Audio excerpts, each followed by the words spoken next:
On this episode of Repair Geek, a BendPak lift. Is it worth it? Absolutely. Is it perfect? Absolutely not.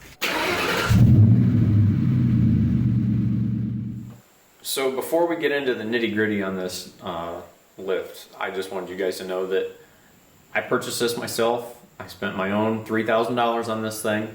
So my opinion may differ from what you find on the internet, because from what I've come across, BendPak pretty much gives these things out like candy if you have a large YouTube channel. I do not have a large YouTube channel at this point, and my channel, quite honestly, will probably never be very large. But, like I said, I bought this myself, so I'm about as unbiased as you can be when it comes to a car lift. So when I originally set out to buy a lift, one of the major things that I was looking for, it pretty much was mandatory to me, was it had to be a certified automotive lift. I wasn't gonna buy some cheap piece of garbage and run my 5,600 pound full-size truck on it, run it up in the air, and then walk around underneath it and think to myself, yeah, I bought the cheapest one that I possibly could. Wasn't gonna happen. So anything that wasn't certified, I didn't even consider right off the bat. So that pretty much eliminated any off-brand Chinese kind of stuff. And there's multiple lift manufacturers out there that make a certified lift. There's Danmar, BendPak, Rotary, Mohawk, Atlas. There's all kinds of them. What kind of separated BendPak from me was the fact that I knew in 20 years that they were probably still going to be in business, and if I needed a part or a power unit or a cylinder or what have you, I'd be able to call them up, give them the serial number, give them some money, and they'd be able to send me parts. Well, you go with some fly-by-night company with an uncertified lift, there's no guarantee as far as whether or not they're going to be in business. So that was a major selling point for BendPak. Another thing that BendPak did that I liked was if you go to their website, obviously it's going to be very biased, but they take a Rotary apart, they take, I believe, a Challenger apart, one of the two. It's either Challenger or Mohawk, I'm not sure which one it was, but they take both of them apart piece by piece basically on their website, and size of material used and design differences and things like that. I'm not going to sit here and tell you that a Rotary's crap or Mohawk's crap or anything else is garbage. That's for you to decide. I'm just going to tell you what I've experienced and what I've come across. So this thing isn't perfect. I'm a little disappointed about it, but then again, a Rotary was, for the same capability as far as weight and size, was another $1,500. Do I think a Rotary is $1,500 more machine? I don't really think so. I've used Rotaries in the past, and now granted they are USA made. This is not. This is made in China, engineered in the USA. But as far as ease of use and stability and safety and all that stuff, I would put it on par with a Rotary, especially for the home user. I think this is overkill. I think a little bit for all the more that I use it. I probably use it, 3 or 4 times a week compared to, somebody working in a shop that uses it 3 or 4 times a day on a slow day. I did have some problems with it. For instance, the lift cylinders, I had to replace both of them. I shot a video on it. The video will be up by the time I post this review video. The link will be down in the description, as well as all the other parts of this series. So the shop requirements video, unboxing video, assembly video, and the cylinder replacement video, and the oil change video. I'll put all those down in the description. Anyway, like I said, I had to change both cylinders out. BendPak was great about it.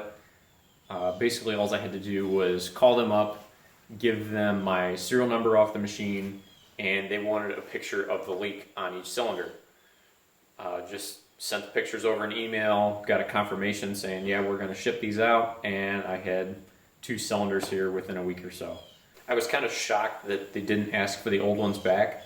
So I have 2 rebuildable cores that I have down in my basement that, you know, if I ever have an issue in the future, I can pull one of those spares apart and, you know, go find seals or, you know, what have you, and piece one back together to put in this thing, which is very nice on their part. I totally expected to have to send back, you know, both cylinders and then go through that whole fiasco of, you know, shipping and that sort of stuff, because they were, I want to say they were 50 or 52 pounds a piece, so shipping on those is not going to be cheap. I was kind of shocked that they sent them over because they pretty much didn't even bat an eye about it. But yeah, with that, let's get into some of the details on the lift, and I'll let you guys form your own opinion on things. So this is one of the first things that stuck out to me as soon as I got this thing bolted together and lagged to the floor and mounted this power unit, is the power unit, when you have an asymmetric like I do where the columns are tilted, well, because the column's tilted to the side, it turns the power unit out to the side as well, making it stick out past the edge of the post. Not a huge issue, but on this side of my lift, I have to kind of turn to the side to fit through, and on the opposite side, I can walk through broad shoulders and not hit anything. Granted, there is no safety mechanism on that side, but you get my point. This thing sticks out probably 6 or 8 inches on this side, and nowhere in the instructions or specifications or anywhere did BendPak bother to say that, hey, this thing sticks out past the corner. So if you have a very tight shop and you're trying to figure out whether you can go with a narrow or wide configuration on this thing, take this into consideration, because this may be your decision maker. Now, to me, this is one of the things that makes this even more frustrating, is there's no reason that they couldn't have mounted this further to the right, moved the stickers to the left, moved this over, gotten it out of the aisleway, and it wouldn't have been an issue. It may have been a little tight with the carriage going up and down, but if you zip tie your wires back accordingly, there's no reason that that wouldn't work. Why this is welded on the outside edge, I'm not sure, but to me it doesn't make a whole lot of sense. So as you guys saw in the unboxing video, this thing had some pretty significant scratches on it. And when I called about the cylinder leak issue, I had them ship some touch-up paint, and it's just you know, a 12-ounce can of aerosol spray paint basically is what they give you. I touched it up as best I could, but you know, obviously in the right light, you can pick it out pretty quickly, you know, that it's been touched up. But it is what it is at this point. But if you guys are interested in one of these lifts, it's just something to be mindful of, because you're probably going to end up with one with scratches on it. So throughout the course of putting this thing together, I kind of took notice of the welds on it, and some of them are not all that bad, like this one on the safety mechanism, but like this one right next to it for this little metal tab that holds the cover is quite honestly like crap. So it's pretty obvious to me that, you know, the guy who did this and the guy who did the one for the safety mechanism are not the same person. As far as the welds in general on this thing, the arms themselves have decent beads, but this is probably the best looking weld on the whole lift. Here you can see what I'm talking about on the carriage itself. I mean, there's no porosity or anything, but it's just not a pretty looking bead, if you will. To me, this is like the biggest separation between a rotary and a BendPak, is just little stuff like this. So this particular lift has the low profile arms on it, and to give you guys an idea how low those are, it looks like right around 4 inches with the pads screwed all the way in. I have a lowered car, so it fits under there just fine. I don't have to put it up on any boards or anything, but I'm sure if you got something that's on bags or it's on coilovers or just completely slammed, that even getting low profile arms isn't going to be enough to get underneath your vehicle. So one thing I do really like about this lift, are the pads. These are the new screw pads that BendPak had just come out with probably like a year or so ago. And you know, to raise them up, all you do is unscrew them or screw them in, you know, depending on whether you need to go up or down. What they were doing in the past was they were giving you like 3 sets of truck adapters, all different varying heights. And that was the only sort of adjustment that you had with these pads. So if you needed an adjustment that was in between, you know, this and say, you know, the lowest setting, you had to get out like a piece of a 2x4 or a block of wood or, you know, what have you to raise your car up. So this makes a lot more sense. One gripe that I do have about these is when I got them, they were very stiff, and it seemed as though the threads had no sort of like coating on them, like there's no zinc coating or anything like that, or galvanized coating, and they were very sticky. So because they were so sticky, I put anti-seize on them. Well, now that I put anti-seize on them, you know how anti-seize is, it gets everywhere. So yeah, they go up and down great, but now I've got anti-seize all over my hands, and you know, I'm in and out of, you know, somebody's car or whatever.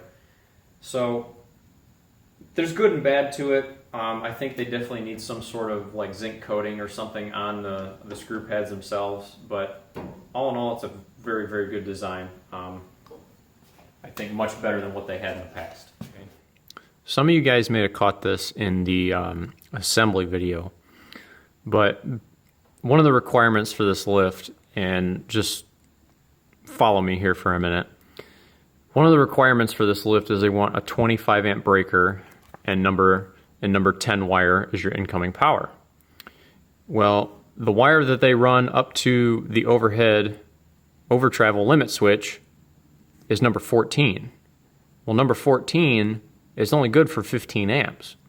So why they would have you run number 10 at 30 amps to only run it through a wire that's only good to 15 amps doesn't really make a whole lot of sense. In addition to this wire being rated for 15 amps, the contact for the motor, meaning the relay inside the motor basically that you have to wire up, is also only rated for 15 amps, and this wire that they provide is only rated for 15 amps. So I actually called BendPak on this, and the story that I was told was basically engineering said it was okay, so it's fine. To me, it's not really 100% correct, because if you have a 25 amp breaker here and you have a short somewhere in here, then one of these wires or the relay is going to burn. Something's going to catch fire. So I was curious, and I actually measured the current draw on this thing with it running. Now granted, my meter is pretty cheap, so bear with me here for a minute.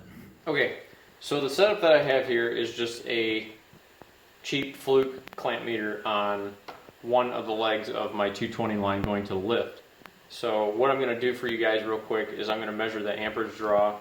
The refresh rate on this meter is not quick enough to get the inrush current, but you'll be able to see the constant load. I'm just going to put my Mustang up in the air. It's about 3,500 pounds to give you guys an idea of what the actual amperage draw is on this thing, and is it an issue with the way they have this wired as far. So I highly doubt this thing's going to catch the inrush, but I'm going to try it. We'll see what happens.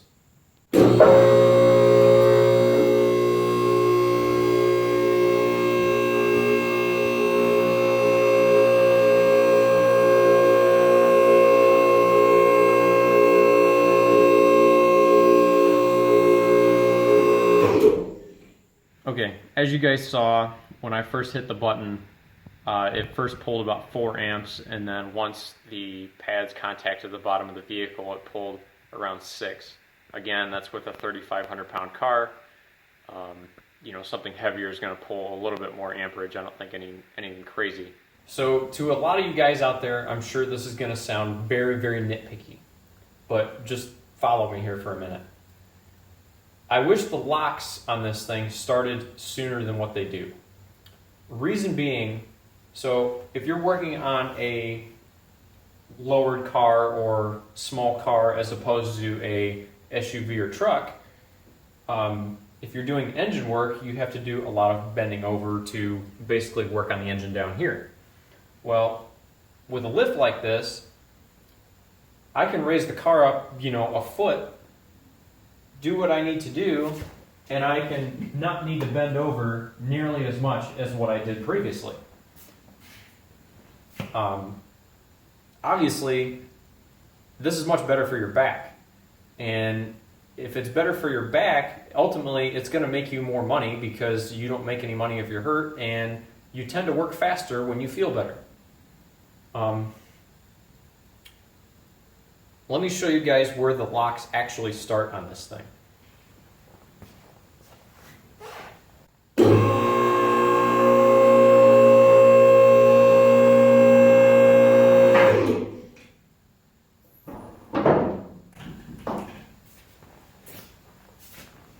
So now the vehicle is sitting on the first set of locks. Now I'm of average size. I'm 5'10", 5'11", so I'm no giant by any means, or I'm not that small either. So yes, working right here is fine, but if I need to get into the middle of the engine, it's not exactly easy. Again, I understand this may be nitpicky, but I feel as though I can be. The other thing that I've done that probably isn't really recommended with one of these is I had a car here for service, and I needed, I wanted to bring it in at night. Well, I threw it up on the rack and ran it all the way up in the air, and then drove this thing right underneath it, and it stayed that way for 3-4 days. The customer didn't need the car that quick, so it wasn't an issue. I didn't have any problem with it. It's obviously, the car's still in one piece, but I live in Ohio, so there's no real chance of earthquakes or anything like that. So, and let's be honest, if there's an earthquake and your car's on the rack, not only is your car going to fall off the rack, but there's a pretty good chance that the building is going to fall on the top of the car, even if it's not on a lift. As far as storage, I know it's not really recommended, but it pretty much doubled the size of my garage for $3,000, and I can't really think of another purchase that'll do that. Some of you may be wondering how this thing handles something large. This is the largest thing I have access to. I've had biggest thing I've had is a 2500 HD diesel on this thing, and it handled it no problem. It, as you can see, it definitely has a wiggle to it, but any lift like this is going to have a wiggle to it. All right, so some of you guys were asking about the columns and where I had them placed in the garage. So from the center of the column to my nearest obstruction, which is my workbench, it is like 10 feet on the nose. From the back of the column, from the center of the column to my garage door is 14.5 feet. And if you guys come around with me here, so I'll take you guys around here real quick. You definitely have enough room to walk around this thing and do any work that you need to do. There's plenty of room at the back, to get the door shut and be able to walk around this thing. So in case you guys are curious, where you need to put this thing at, that's where I did it. And if I had to do it over again, I'd put it exactly in the same spot, because this is just about perfect. I've got enough room up front, enough room in the back to get the door shut and walk around the vehicle. So yeah, just trying to help answer any questions you guys might have. Alright guys, that's everything I have on the lift. So to run you guys back through real quick, I made a shop requirements video, a delivery and unboxing video, an assembly video, a oil change video, and a cylinder replacement video in addition to this one. I'll put links to all those down in the description. Now, would I buy this again? Yes, for two main reasons. Number one, BendPak is willing to stand behind their product. I witnessed that firsthand, and there's plenty of people out on the internet that have done the same. Second reason being, I think dollar for dollar, I think you get the most out of a BendPak as far as capability and safety compared to just about anybody else. I'm sure there's quite a few out there that are a little bit better for a dollar, but as far as somebody that's willing to stand behind their product, they're pretty hard to beat. I'm not going to sit here and talk trash about anybody else's product. I only know what I've experienced with this one, so you're going to have to form your own opinion on everybody else's products. So one thing I think I would have done differently had I been able to do this purchase over again is I think I would have went to an automotive equipment dealer and looked at their showroom and tried to compare this side by side with somebody else's product.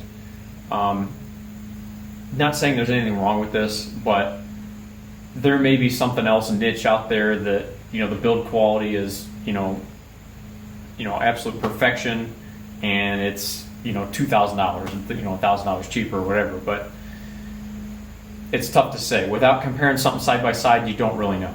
I mean, this thing's done everything that I've needed it to do.